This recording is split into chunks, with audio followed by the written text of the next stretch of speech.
What's up, everybody? Welcome back to the Scarlet Rage. I am one of your hosts, Jay, and I'm joined by Michael again. We got a fun and exciting episode planned for all of you today. Just wanted to apologize for last week not having an episode. I know how much all of you missed us, but you know what? Sometimes life gets in the way. It gets in the way. You can't blame that on us. I know you all have lives. We have lives. We have full time jobs outside of this. We don't do this for a living. We do this for fun. This is just a hobby. If it goes somewhere from here, great. Michael, how are you doing, buddy?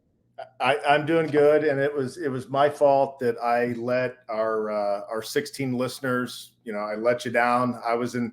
Hopefully, we have more than that, but I was in DC, and I just couldn't get an episode done.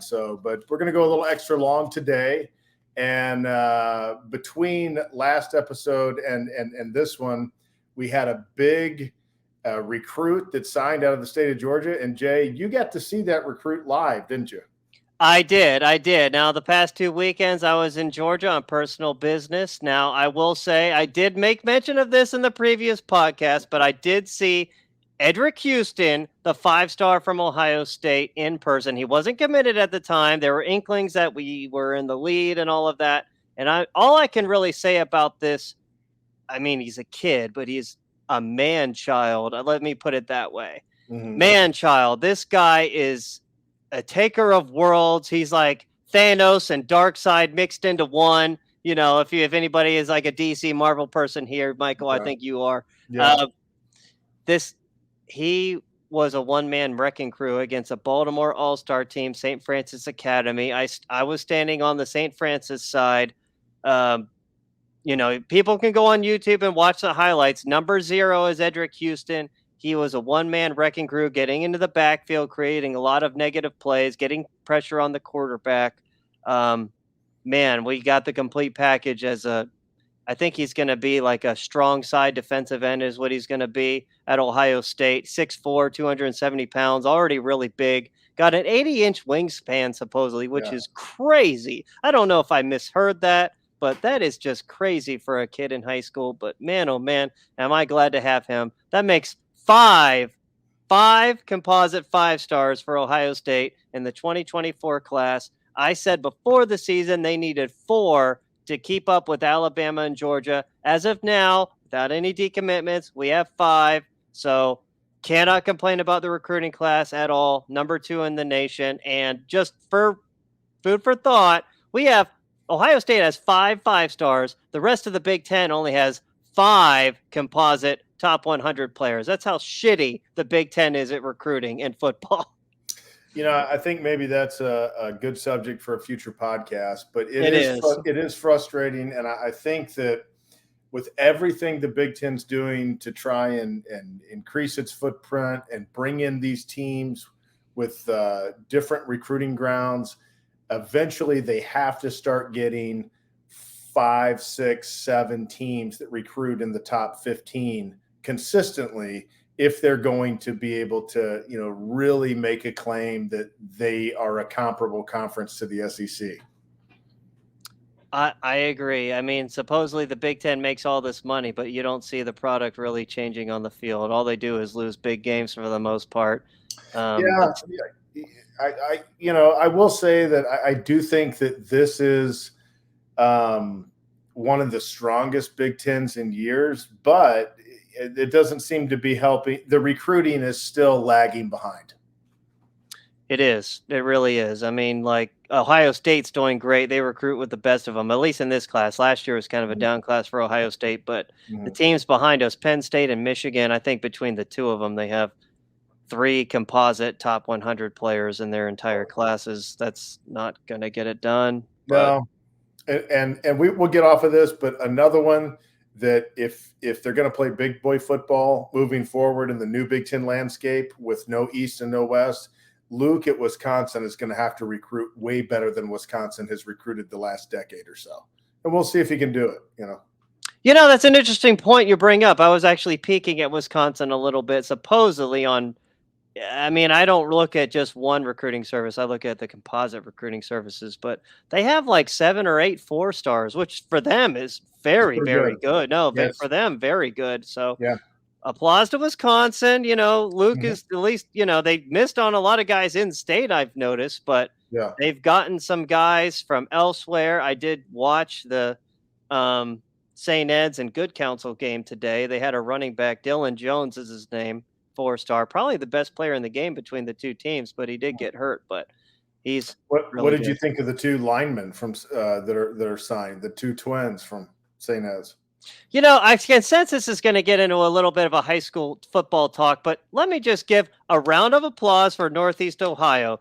There was Mm. a Northeast Ohio versus America or whatever World Challenge or something last week, which is like week one of the college or the high school football season, Michael. Yeah. Northeast Ohio went 4-0. Biggest win was Massillon beating Valdosta. Valdosta, a big school in Yeah. Georgia. Yeah. Massillon's only Division II in Ohio now. Yeah. Just we're letting everybody know here. Hoban beat the best team in Kentucky like 45-6. Glenville beat one of the top teams in Virginia like 30 some to 7. And Moeller was disappointing with the big school out of Indianapolis. They got beat week 1. good point. Yeah. Very upsetting from Mhm. Moeller's point of view. If you haven't noticed, guys, we love Ohio sports. I mean, we especially the Ohio high school football scene because let's be real, the better Ohio high school football is, the better Ohio State's going to be too. Yeah. It's not rocket science. Yeah. But yeah, Moeller really disappointed. But St. Ed's did beat Center Grove, who is actually the best team in Indiana, so that kind of offsets that. It's good. Springfield, what do They you got did you destroyed. they got destroyed by DeMatha, didn't they? Yeah. Do you know much about that game? I saw it was on like Flow Sports, but I wasn't about to pay like I don't $20 know for it. anything about that game. I honestly don't know anything about either team either. Everything I know about Springfield is basically just Aaron Scott. So Yeah. I have no idea outside of that what they have or what their season is projected to be. But it's not off to a good start. Yeah. Well, I saw they beat Ignatius in week 1, and they are the back-to-back Ohio Oh, they state did. They runner-up. did beat Ignatius. They beat Ignatius in week 1. Oh, well, maybe they just ran into a buzzsaw. Maybe DeMathia has just got a really good squad this year. Who knows? I will say this: I checked down on some high school forums to get some intel on this, and supposedly, I mean, I don't know that Springfield's quarterback got hurt in the first quarter. It was setting up to be a closer game. He got hurt, and supposedly they had 2 injuries to key players or something along those lines, and and their backup quarterback threw 2 pick sixes. I mean, that's Well, people that have not really played football much, or maybe never even. Not that I've ever coached it on a high level, but I do coach youth football. Or people that have never played it or never coached it in any capacity don't really understand that games can go that way, where you get beat 24-7 or 27-3 or something like that. And the reality of it is you are not that much worse than that team. Like, you're actually pretty close to that team, but a few key things went wrong and it just went downhill for you that day. That's football. It can happen. So maybe that's what happened to Springfield. it's possible. It's possible Yeah. it was a big demoralizer and it was an avalanche and it just kept growing. I don't know. It's a very possibility, but like with St. Ed's today beating Good Counsel out of Maryland, which is probably a more talented team than DeMatha and St. Francis, to be honest with you. Yeah. That really offset that. I mean, those were really 2 even teams right there. Just Good Counsel had some injuries in that game that kind of turned the tide there. So, yeah. So again, high school football, Ohio doing well for the most part on the out of state games. Yeah. A big one that is going to come up in a couple weeks is Glenville is actually going to play IMG. Were you aware of this? Ooh, I had no idea that Glenville was playing IMG. Yeah. This is a side note, but after my freshman year, and I'm not going to get into my whole history, maybe we'll do that at some point, but after my freshman year in college, I was sent to a wood bat league in Tampa, And during the day, we went over and trained at this place that at the time, back in the early 2000s, was not that well known. Like it was kind of starting to get well known, but it was called IMG. So I didn't know anything about it. I spent the summer training there in a wood bat baseball league when I was 19. So, yeah. It's amazing what that school has become. Yeah. At the time, it was a cool place. Occasionally you'd have a pro athlete walking around training or whatever. But I had no idea, it would turn into the type of thing that it is now, 20 some odd years later. There's a story behind that. I remember I met one lady once. She had an IMG shirt on, and she taught there or something back in the day. And she's like, "Oh yeah, I was there before what it is now." Here they are, churning out national championships in football, basketball. I'm sure they have a good prep baseball team. Let's be real. All they do is recruit from all over the country. They've got a very good baseball team. Their baseball team, the kids, they will regularly get kids that are projected to go in the first 2 or 3 rounds of the draft. Will go move to Florida, stay at IMG, and through high school baseball, they don't even bother with the aluminum bats. They go straight to wood bats. They just use wood bats through high school baseball because they have no plan. It's not in their picture to play college baseball. They're going straight into the minor leagues as their goal. Hell yeah, man. Make that money. Those kids just go there to make that damn money. More power to them. But damn, man, missing the college experience. Wow. Yeah. That would really, I guess it would be good. But yeah, I like my college days. I had fun in college. Yeah. Well, if you're going to get 7-figure signing bonus, I say go. Go be a pro and see if you can make it. Yeah, well, I guess you have a decision to make if one of your kids is really good, with baseball. We'll see about I feel like there's going to have to be some kind of documentary about that later on. Speaking of documentaries, I do want to check out that Bishop Sycamore documentary. Oh, okay. That just came out. Yeah, I was told it was really good. Maybe the Urban Meyer Swamp Kings one too. No, I don't want to watch that one. You don't want to see that at all? Not at all. I've heard it's just a fluff piece for Urban, and I like Urban, but I don't need to see. I want to see the truth. I just don't want to see one side. I want to see everything. Okay, that's interesting. So they didn't make it. The Johnny Ben. We're getting off track, but it is along the high school lines. Let's be real, people here. Yeah, but we'll reel it back. We'll reel it back in. But the Johnny Manziel one was not very good, in my opinion. I wasn't real impressed with that documentary on Netflix. You'll have to check it out. I have watched it. I'm trying to remember if it was. Yeah, I did see it. It was okay. It was okay. Yeah. I feel like they didn't get into the dirt as much. The Manti Te'o one was probably the best one I've seen. Yeah. Okay. Yeah. So, Michael, we have a game this week, by the way, everybody, and we just had college football yesterday. Michael, what games did you watch from yesterday? What did you think of Week 0, which I love Week 0, by the way? Well, I watched some of the Notre Dame Navy game. I couldn't find the USC game. Do they play on some streaming platform now? Or are they on Roku or something? I mean, I couldn't even find the game. Where were they playing? They were playing on the Pac-10 network. I don't have the Pac-10 network. I don't either, but here's the thing. Well, there are websites out there. Let me just put it that way. Okay. There are websites out there to stream. I just hooked my computer up to the TV and watched it. So I missed that game. I did watch a little bit of Vanderbilt, whoever they were playing last night. Hawaii. Yeah, I watched the fourth quarter. Yeah, I saw that. Yeah, I watched a little bit of that. So, but mostly I watched Notre Dame Navy. Okay, yeah, I agree. I actually had an aunt-in-law, I guess, and family, uncle-in-law go out for that game because my wife's cousin actually plays rugby for Navy. So the Navy rugby team was out there playing a rugby game against Notre Dame, and supposedly they won 70-some to nothing. Yeah, Notre Dame doesn't really take rugby very seriously, but they do take football seriously, considering we saw how well they looked yesterday. Yeah, went all the way over to Ireland and looked pretty good, No, they do look like a solid team, but we're going to get into that, though. Michael, season preview, man. Season preview. Ohio State is here. I'm so excited. The Buckeyes are playing a game 6 days from now in Indiana. We're playing at the Indiana Hoosiers 3:30 on CBS in Bloomington. Here we are. I mean, it was, last season was heartbreak. We got blown out by Michigan. We should have beat Georgia, and we lost that game. Right before I get on here and do this recording, I see the replay of Georgia blowing out TCU. And man, but we're here, man. I mean, this team is, we've already gone to the position groups at Ohio State. We know this team is loaded at some key spots. We know there are some question marks at some key spots, but here we are, week 1, playing Indiana. We're going to go into like a brief team by team of the entire schedule this episode and give our thoughts on each game.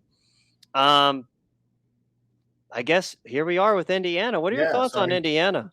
Well, I mean, this is a little bit superficial, but I think that this is a great opening game because it's not like, it's not like a terrible game, but it's also not a game that you're at all worried about. It's a game that's maybe fast enough speed that we're going to get a little bit, we're going to get to see a little bit of where this team is at, but not like such a high speed that you're really worried about it, or such a low speed that it tells you nothing. So I think this Indiana game is going to be a great just kind of barometer of where is this team early in the season, and are they looking like they're really going to be ready for week 4, or are they looking like there's some work to do? And so I think that we may be able to get a few answers to that, because the opponent is, not good, but not terrible. I agree. Being on the road, here's the thing: like 60% of that crowd are going to be Buckeye fans. Mm-hmm. It is on the road.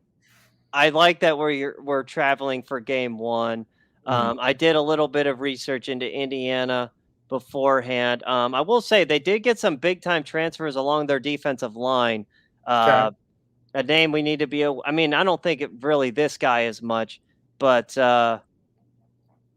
Andre Carter was a big time defensive lineman from Western Michigan. Their quarterback is not the same guy who played against us mostly last year. The one quarterback who came in was really mobile. He got hurt. He's not playing, but they did get a transfer from Tennessee. He is actually originally from Indiana, though, Center Grove, played on the same high school as Caden Curry. Taven Jackson is his name. Apparently he's got a lot of talent, but Indiana has, they lost a lot of last year, but when you look at their roster, they got a lot of length at the receiver position. A player by the name of Donovan McCulley is a receiver who's like 6'5". There aren't many receivers out there that are 6'5". That could cause some issues for Ohio State there. I don't know. Again, this quarterback, I think he's, he was a 4-star top 200 player in the country coming out. So he's got talent. They're at home. They're going to throw the kitchen sink at Ohio State. Tom Allen is, ever since that COVID year, he's been terrible as a coach. Let's be real. They haven't done anything. So, yeah, it really went downhill. And ironically, that's one of Ryan Day's top 10 wins is number 9 Indiana in the COVID year. That's just a little side note. They haven't been good, but I saw them play last year at Cincinnati. I went and watched them since it was a Big Ten game. And I was surprised at how much better Cincinnati was than them. I thought that they might give Cincinnati a run for their money. They didn't.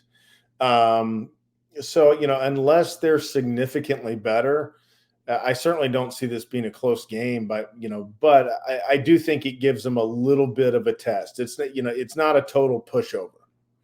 So I am, I'm excited to see, is it going to be Devin Brown? Is it going to be Kyle McCord start taking the first snap of that Indiana game? That's still something we don't know.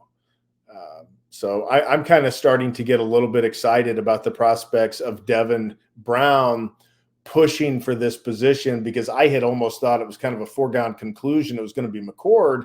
And the fact that Brown's pushing for it, that kind of has me excited a little bit, because I think Brown has some intangibles and some, just kind of some natural abilities that we haven't had the last couple of years out of a quarterback. I agree. I mean, I think CJ Stroud had them. He just didn't have the same mentality, but I agree with you totally. Devin Brown is more mobile. How mobile he is, we don't know. He's more mobile than Kyle McCord. But we don't know who the quarterback's going to be. I mean, you hear all these rumors that Devin Brown's going to be the guy, and now there are rumblings that Kyle McCord is probably going to take this first snap just because. Well, because why? I mean, because he's older. Like I don't understand that. Ryan Day was asked in the press conference point blank, if you've got two guys that are dead even, one's older, one's younger. Yeah, I did hear that. Wouldn't you kind of go with the younger guy since he would have the higher ceiling?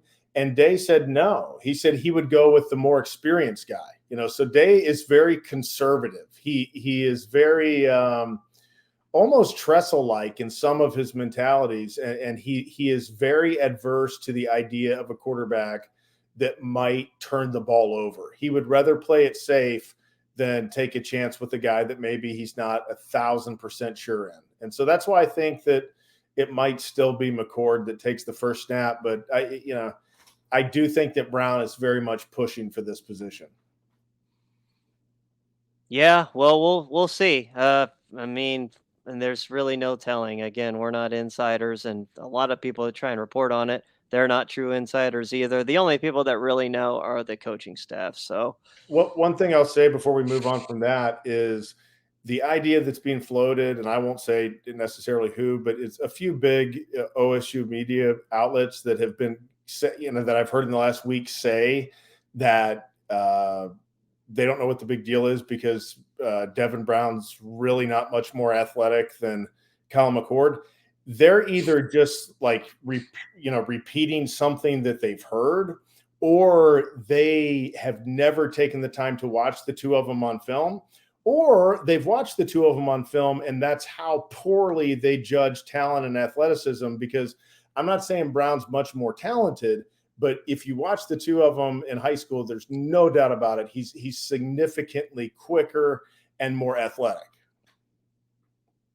Yeah, I agree. Just look at Kyle McCord in the spring game. I mean, he tried to scramble a couple times, and do I think he's a total stiff? No, but he's not going to be confused for a good athlete either. But hopefully he can read a defense. Hopefully he can sling it. So it's really all you can. And who was Devin Brown's coach in high school? Little trivia here.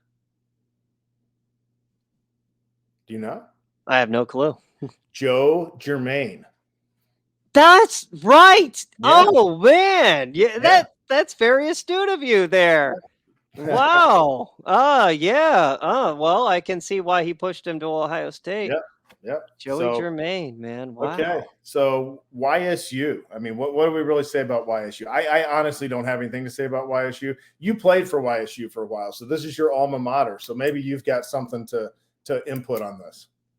Man, I have not followed the Penguins in depth here in like the last few years. I was like all hyped when we made it to the national championship. YSU is my alma mater too. I graduated. I got an MBA from YSU, so we're both Penguin alma mater here.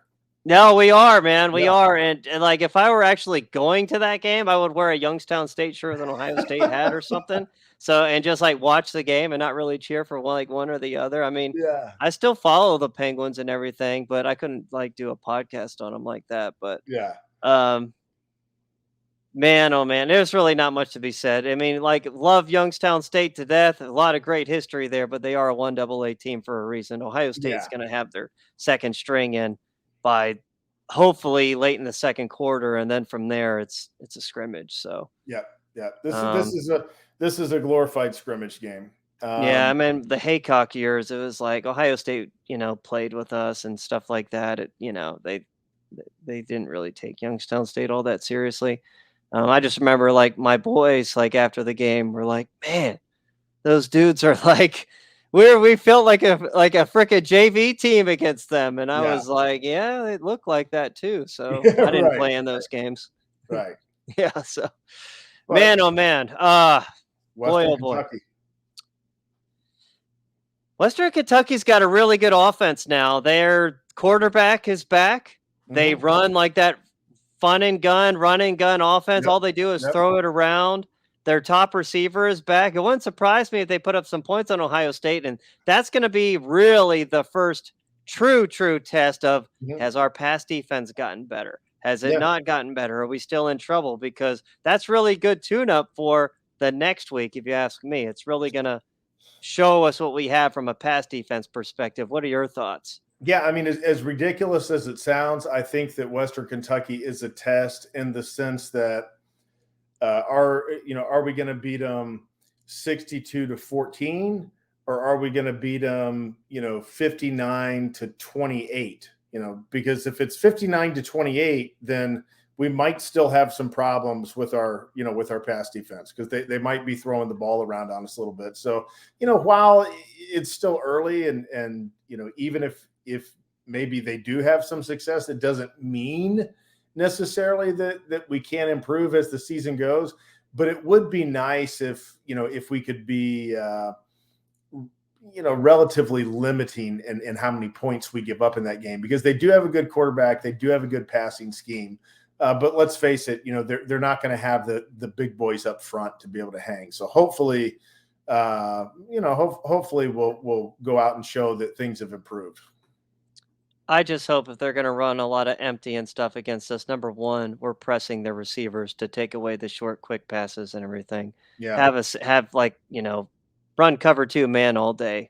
Hopefully, our front four can get pressure everywhere and anywhere on them. I just don't, the only thing I really take from this game, let's not make it Toledo from last year, where Toledo was like throwing all over us at times. And like 27 points or something. Yeah, and they were bombing away. They probably should have had another touchdown if I not remember. Here's the thing. We told ourselves, or I tried to buy into it, because OSU media was feeding it to us that Toledo had this great offense, and that, it was like Toledo's offense was not even that great in the MAC. Like, it was okay, and so that was just a early sign that our defense still was not where it needed to be. I remember like the week after or 2 weeks after they played San Diego State, and San Diego State just absolutely shut down their offense. Now, granted, they didn't score as many points. Obviously, they only scored in like the 20s. They won, but I remember the announcers were taking like subtle jabs at Ohio State. They weren't wrong. They're like, "Oh, Ohio State, they gave up a lot more points than San Diego State. This San Diego State defense really causing problems." And I mean, we need to see some improvement there. And so, for sure. I mean, what do you think after seeing Notre Dame somewhat with Navy, whatever you can gather from that? What are you thinking about Notre Dame? Now, this is the first big one here. Mm-hmm. I think that Notre Dame is a good team. Yeah, they are. As much as Sam Hartman is getting all of this accolades right now, I've seen him in person at Wake Forest. Mm-hmm. When I would attend NC State football games. I think I saw him twice. He is a good quarterback, but he's limited. He's not an overly mobile guy. He doesn't have a very strong arm, but he's just a smart quarterback who usually makes the right reads and right decisions. Notre Dame's offensive line, good. I would say they're very good.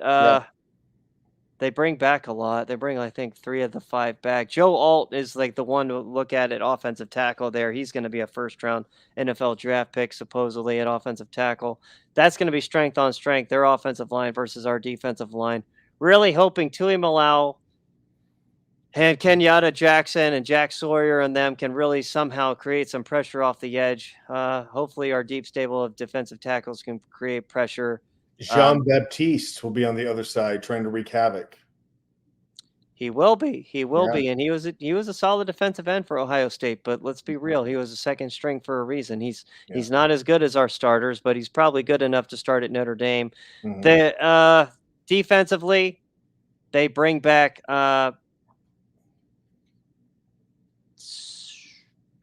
Lufau, the linebacker. Maris Lufau. He's a very good player at linebacker there. He's fast. He's big. I swear he's been there for like 6 years now. And it's Sam Hartman, not Sam Hart. Why did I say Sam Hart? Sam Hartman. Sam Hartman.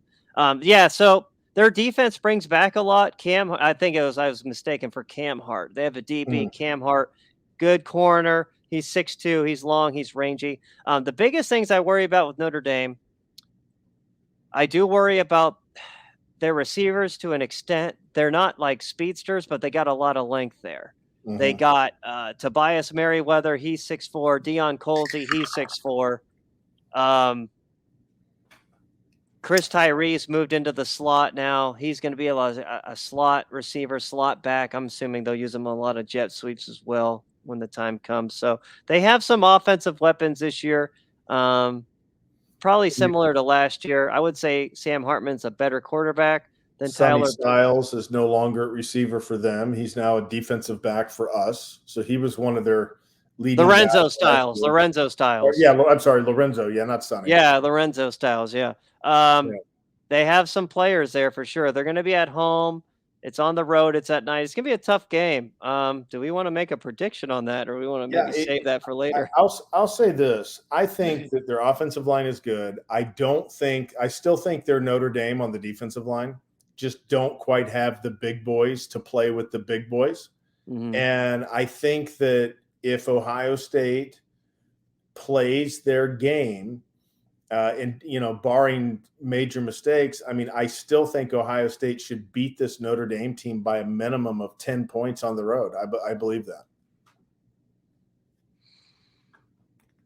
I think this is a top 12 Notre Dame team. I'm not convinced this is a top 5 or a top 7 Notre Dame team. It's so hard to really gauge this kind of thing until we've seen other teams play. Well, I'm totally speculating, but no, for sure, absolutely. Obviously, Ohio State's more talented than Notre Dame. I don't think any Notre Dame can look you straight in the face and actually believe that Notre Dame's more talented. Mm-hmm. They're not, and it is really not all that close either. I think that Ryan Day will actually coach similar the way he did against Georgia in this game. Now, we don't have the same playmaker at quarterback anymore, but part of me kind of wants Devin Brown to win the job too, what you were saying earlier. I think at this point in time, based on what I know from our roster and what I saw from them yesterday, even though they had a vanilla game plan, I would give the Ohio State an edge of like a score of about 31-21, just like you were saying, 31-24, something along those lines on the road at night. Yeah, I think that's reasonable. And some people might say, well, how could you say that some unproven guy could give something that C.J. Stroud, a second-round pick, did? What I mean by that is sometimes it's not about whether you're a second pick in the draft as far as winning a college game. Like, I mean, if you are a second pick in the draft, that's great. And sometimes the two go hand in hand. But sometimes, a lot of times, the biggest games come down to 2 or 3 third downs. And do you have a playmaker that can make those plays on third down? And that was never CJ's forte. For whatever reason, it just wasn't his mentality. And having that is such a valuable weapon. And that's why I'm excited about Brown, because I think he might bring that. Yeah, he might. I hope he will. I mean, again, I hope Kyle does too. Whoever is the starting quarterback, I want them to succeed. I mean, for this to take this long, it does lead. It does give credence to the rumors that Devin Brown has outplayed Kyle, and maybe Ryan Day just doesn't want Kyle to transfer right now. I mean, that's a real thing in today's world. Kyle could. Well, I don't really know if he can still transfer right now in the transfer portal or not. No, but he can't. But I mean, obviously, Day's playing this. He's got some method behind the way that he's playing it, and as critical as I've been on Day at times, I'll just lay off as far as this goes, because he has thus far. Can you necessarily trust Ryan Day to finish a game or to put a really good defense on the field? No. But can you trust him to have good quarterbacks? Yeah, so far. So I think I'll trust him here, Yeah, there's one thing I trust Ryan Day on is quarterbacks and receivers. You can't deny the guy that. He is a mastermind at getting the best out of the best from that. So, Yeah, hope for the best there, and I expect the best. So, yeah, after that is a bye week, and then Maryland, the Maryland Terrapins. They got kind of a lot of hype around them. I'm not buying it. They weren't that great last year. They lost some pretty talented I guys was to about to say they've lost everyone yeah, off last year. It makes me, they're getting the hype because Talia came back, their quarterback, Tonga Vailoa. yeah, Um, but they lost like all of their best defenders in the back yeah. four. I Yeah, just, I what are your just don't. thoughts? Well, I mean, just based on that, like I don't see this being. I mean, I just think they need to go out and handle business. I don't see Maryland being a great team. I see them being I would be very surprised if Maryland went 8-4. I think they're about a 7-5 team this year. That's my opinion on them. So, I mean, are we worried about getting beat by a 7-5, 8-4 type of team? I mean, I'm not. No, I'm not at home, but I will say like their home stadium seems to be a house of horrors for Ohio State the last 2 times we played there. Yeah, So, thankfully, that's at Ohio State this year. By the yeah. way, we have 6 home games this year, not 8 like we had last year. I The just schedule's tough this year. Oh, Even very tough schedule, but I'm here for it, man. I like yeah. it, you know? You'll find out what you have with this schedule. I enjoy it. Bring it on. Bring it on. So, And we got big Purdue in game 6. man, oh, man. Ryan Walters' first year as head coach in the Great West Lafayette. Yeah, yeah, yeah. Mhm. I'm not really sure about that hire. I feel like Purdue should have been swinging for a higher fence there. To take Illinois' defensive coordinator. They were the worst, and there's been some bad ones. They were the worst. Sorry, Purdue fans, if there are any. They were the worst Big Ten West champs I've ever seen. They went and got absolutely beat to smithereens by LSU. The I second remember watching that, and I was Oh, I like, mean, "You it was, gotta be you kidding know, me." and I expected them to lose, but for the Big Ten West champ to go get beat by LSU like 59-0 or whatever it was just like it was pretty pathetic. I swear, you never see Big Ten teams beat SEC teams like that. You see SEC teams beat like Auburn did the same thing to Purdue like a couple years ago, by the way, and it's just like, God damn, man, what the Well, fuck? I mean, no, you don't in bowl games. I mean, I did enjoy watching Penn State obliterate Auburn on their home field last year. Now it turned out that Auburn was terrible, so it wasn't that great of a feat. Yeah, But it I wasn't did. anything like this, but, here's the thing with a team like Purdue, when you like Aiden O'Connell is out and their receiver last year, Charlie Jones, sat out, like, Mm, that was, like, their entire offense, and you take that's them true. out, and it's like, they don't have the depth that LSU does. They can't just No. plug and play. Like, LSU could have, like, Jaden Davis sit out, and their backup might be better, so Well, LSU is one of those teams that because they play Alabama every year, because they play, um, generally a pretty tough schedule, they're one of those teams that can be 9-3 or 10-2 and be right there national championship talent wise. Maybe they just don't have the quarterback or they don't have all the pieces or whatever. But point being, they can be a very talented team. And that's not Purdue, So Purdue's just they're still a very average Power Five team, and I don't expect any different this year. yeah, I mean, now they granted, we are on the road for this one. They did get the transfer Hudson Card, but at the same time, they did lose a lot off last year's team. They have a new coach. I don't they're not even going to be running the same kind of offense like they had under Yeah. Brom. They're not going to be spreading it around as much. So, I don't see how Ohio State having a lot of problems in that. I definitely see a decisive win at the least to blowing them out there. So, Now, the problem is, Jay, as we're going down through here, I don't see Ohio State going undefeated this year. I see them going 11-1. My problem is I don't know which one to pick for them to lose. okay. Okay. And Penn State is next, and this is one of them that like I don't think they're going to lose this game, but this is the best Penn State team I think probably and I preface that probably the best Penn State team that James Franklin has had because a good team last year, a lot of returning starters, 13 or so guys back, a team that very handily beat the Pac-12 champs out in Utah. Their only 2 losses last year were to top 4 teams. This is a very good Penn State team, and supposedly they have an upgraded quarterback. We don't know much about Drew Aller so far, other than he's highly rated. But if that rating manifests to actually being a 5-star type quarterback on the field, they could be a really, really good team this year.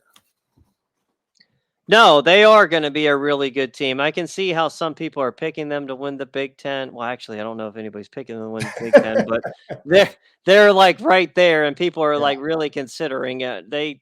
For Penn State, they have a lot of talent. They have a lot of experienced talent.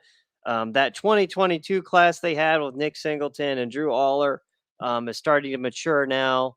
A lot of star power there. Abdul Carter at linebacker, Chop Robinson at defensive end. They have Kalen King back at cornerback. They have a loaded roster for them. I wouldn't call that a loaded roster for Ohio State or Georgia, but a loaded roster for them. My only thoughts are the Ohio State Penn State game. This is probably going to be a night game for Ohio State. Penn State hasn't won a game in Ohio Stadium since 2011 when we had an interim coach, and James Franklin. I think he's a better coach than people give him credit for, but it's just, he just doesn't have as much talent as like teams like Michigan or Ohio State. So this is going to be a tough game because Ohio State is Penn State's rival. Let me make that clear. Yeah. They always throw the house at Ohio State. Don't ask me why or how, but they have just put Ohio State as the X on their schedule. Like, we need to beat them. Like, weird things happen in that game. Do you ever is Penn State a team that you think a whole lot about, like on a year-to-year basis? No. Okay, that's exactly why they mark Ohio State on the schedule, because here they are, this top 10 to 12 type of program every year, and Buckeye fans are like, we'll beat them again, So I think that's why they have it. Like, to beat Ohio State is a serious achievement in PSU fandom, and across kind of their program. And if I'm a Penn State fan this year, and James Franklin, realistically, to take that next step, you don't have to go 12-0, but you have to go 1-2 versus Ohio State and Michigan. You have to take one of them. Yeah, but I mean, the expectations of maybe this year they're different, but I mean, even if they went 0-2 against Ohio State, Michigan again and win the rest of their games outside of that, I mean, they'll be upset, but they can't be too upset. They're going to go to a BCS game or New York Six game, whatever the hell they're called now. I'm saying, if this is going to be the Penn State team that takes the next step, then they've got to beat one of the big boys. I would say to take the next step, they need to win both of them. Winning one of them is not the next step, because they're only going to go. I don't know if they make the playoff with that. They might. It depends if they win the Big Ten. They need to win both. They need to win both and make the college football playoff. That's the way to make it. They throw a wrench in the East if they can beat one of the two. Because let's say they beat Michigan. Now Ohio State,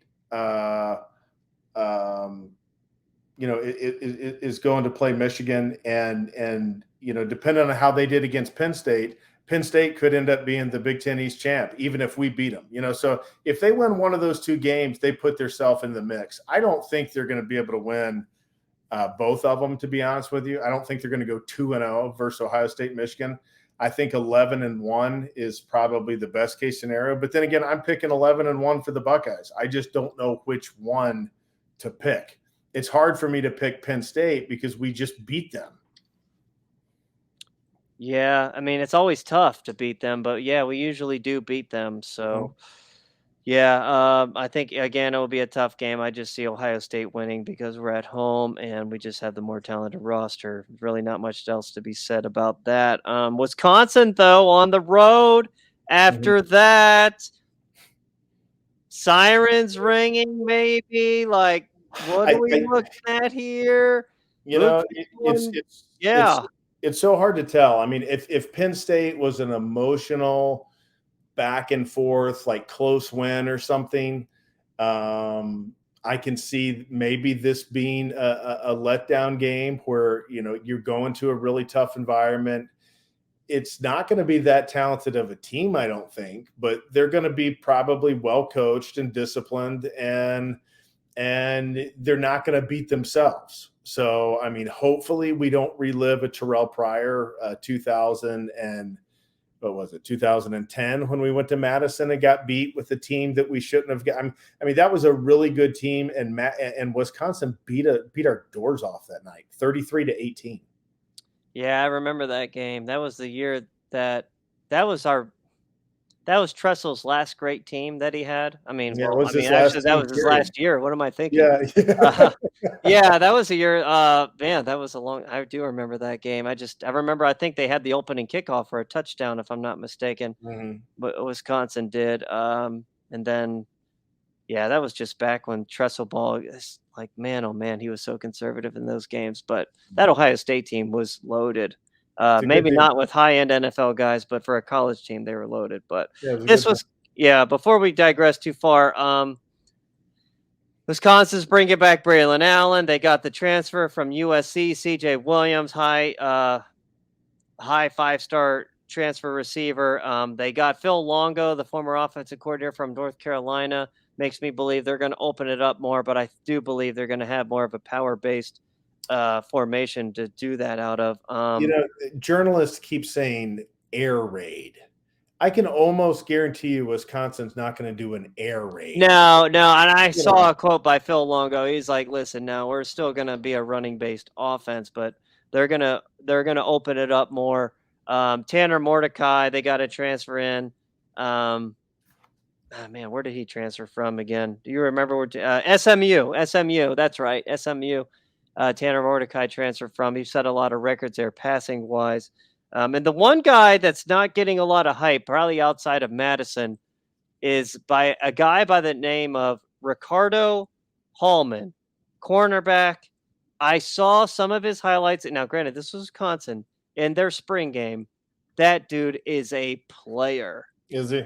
absolute player at corner. There, and Hmm. I think he's probably the second best corner we see all season outside of Will Johnson from Michigan. Okay. He is a dude. The only thing is he lacks length, but he's physical. He plays the ball. I watched some of his plays. He had like 3 interceptions in their spring game. The dude can play, and he's probably going to be on Marv all night. It's not a game to sleep on, but I mean, I don't really anticipate Wisconsin being much better than a top 20 type of team. It's going to be a team that it's going to be a challenge going to Camp Randall, but I don't feel like this is going to be even like a top 15-ish type of Wisconsin team. I feel like this is going to be a team that at the end of the year will be doing good if they're number 18, number 20, number 21, somewhere in that range. Yeah, I agree. I agree. We'll see. I mean, I noticed we'll know a lot about them when week 2 they go to Washington State. They lost at home to Washington State last year in a game they shouldn't Yeah. have lost, but they go on the road to Washington State the last year before the Pac-10 just totally explodes. But um, Yeah. yeah, we'll know a lot about them in that week 2 game after that. But that's a game that could be like Iowa from a couple years ago. Beat Yeah. Penn State, an emotional game at home, and then turn around and play Iowa and get blown out. Hope Yeah. not. But this I, is the game. I mean, if you want to maybe see a loss on the schedule, this was one. This is could I could see somebody saying like they believe this is a loss, and I couldn't say they're wrong either. well, I'll tell you which I don't think is going to be lost, and that's Rutgers. I don't think Greg Schiano is going to be pulling any magic out of his hat this year. And hopefully him and Day, aren't going to fist fight over on the sidelines. Man, I want to see them fight on the sidelines, man. I want to see more coaches fight. I'm Yeah. sure I think it has happened before, but maybe I haven't thought about it enough. You think But Schiano was like still a little bit, because Day like dropped Schiano. I mean, Day basically told him to get lost. You think that that had a little bit to do with his aggression last year? I think Shiano was thinking Ohio. I think Ohio State had like that it wasn't a fake punt, right? It was that. Well, I don't even remember what we did. I mean, he interpreted it as Day like, running up the score on him, which quite frankly, Day's not that much been known to do in his time at Ohio State. He's been relatively nice in that at times. He won't even run his second offense. So what happened was so the Ohio State punter saw that Rutgers was going full on block and Ohio State wasn't ready for it. And he faked like he was going to punt and then just took off and ran. I got the first down. Yeah, and got the first down. The Rutgers dude hit him late, and Greg Schiano took offense to that. Where like Ryan Day's called off the horses late in the third quarter, and Greg Schiano's still sending the house and doing all of this stuff, and it's like, dude, what the F are you doing? Like, Greg, like, we're like blowing you out. Like, you might want to just freaking take it at this point. But again, but I guess, at the same time, if Ohio State just needs to play, if Ryan Day's going to have the backups in, he's got to call the full complement of plays for them. So I think I so. don't know.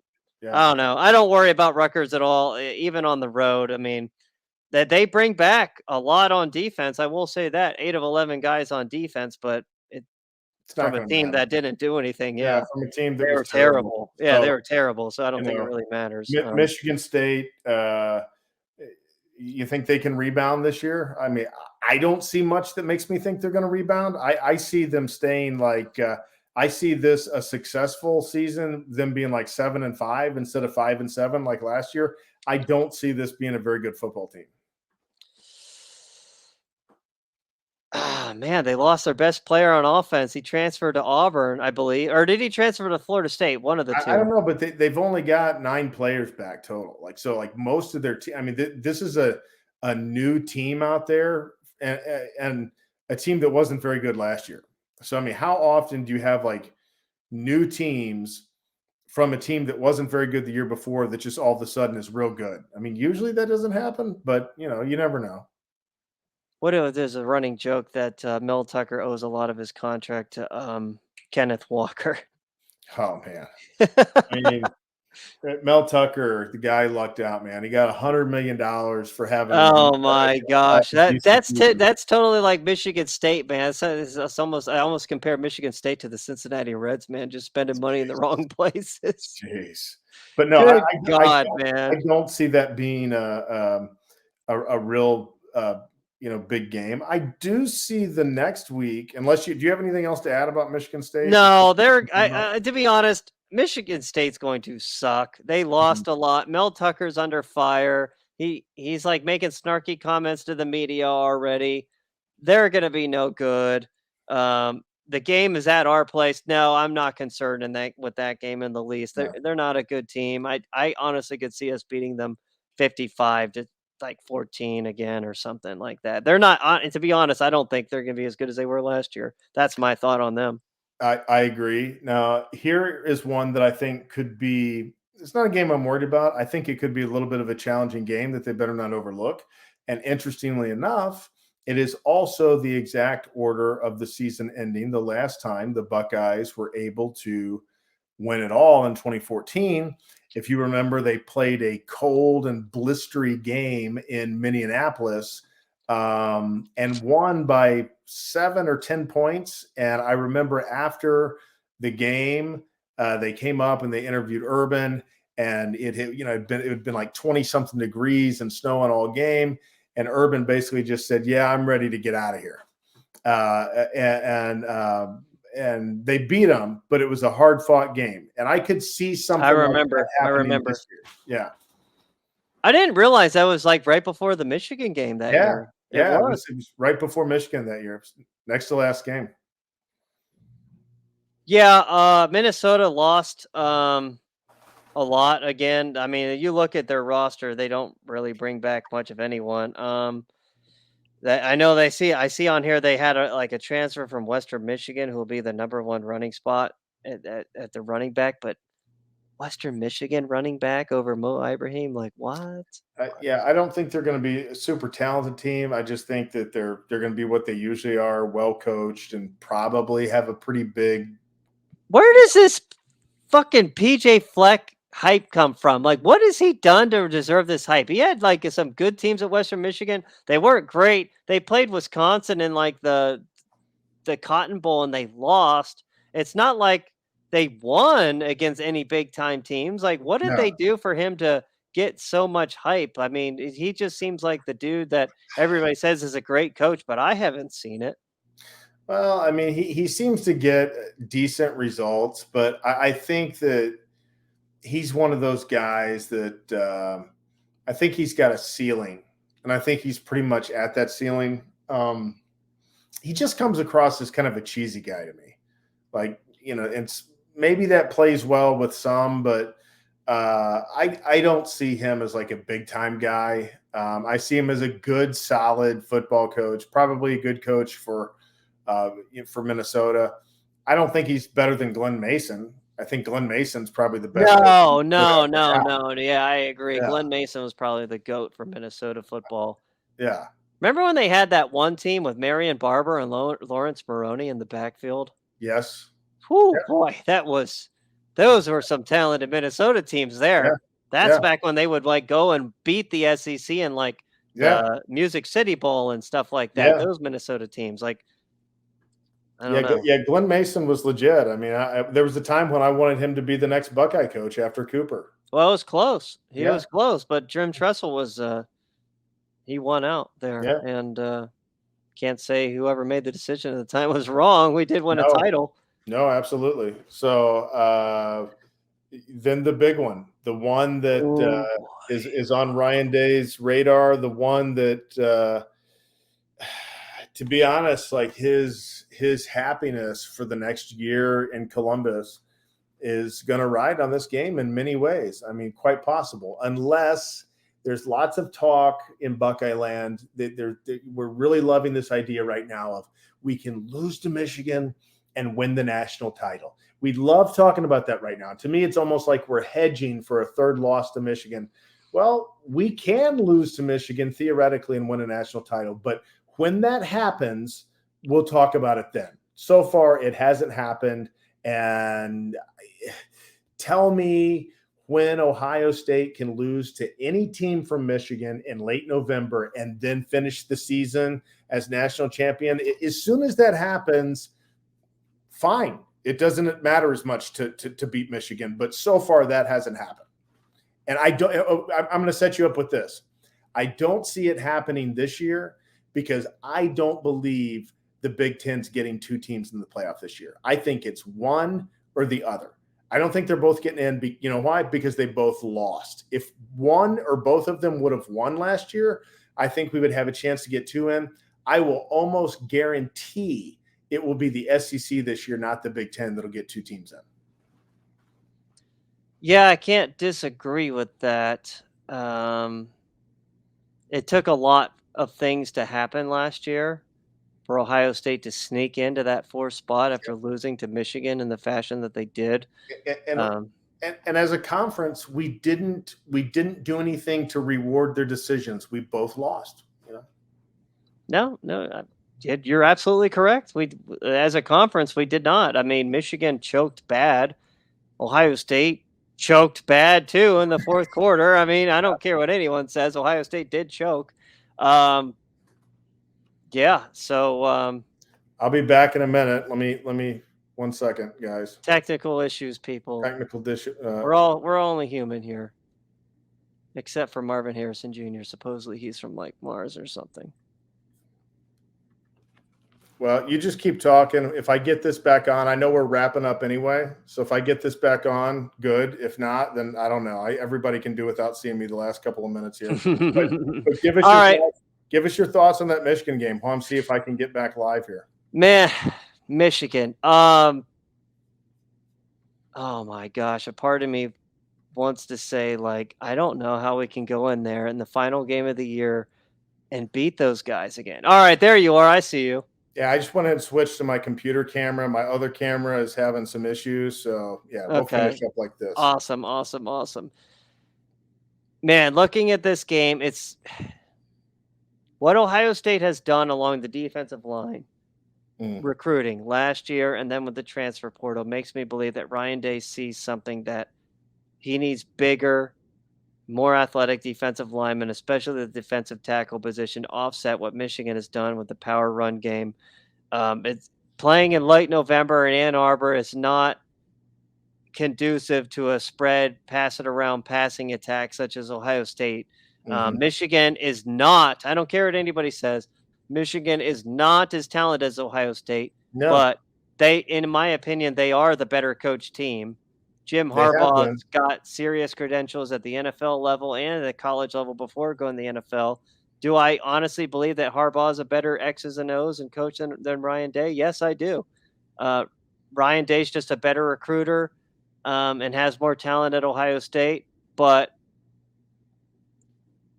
man, I don't know if I can make a prediction on this one, man. It's like this is the one that Ohio, like you could almost say that if Ryan Day has like another loss coming into this game, you almost there could be an argument there that he's coaching for his job. But if Ohio State's undefeated, I don't believe he's coaching for his job.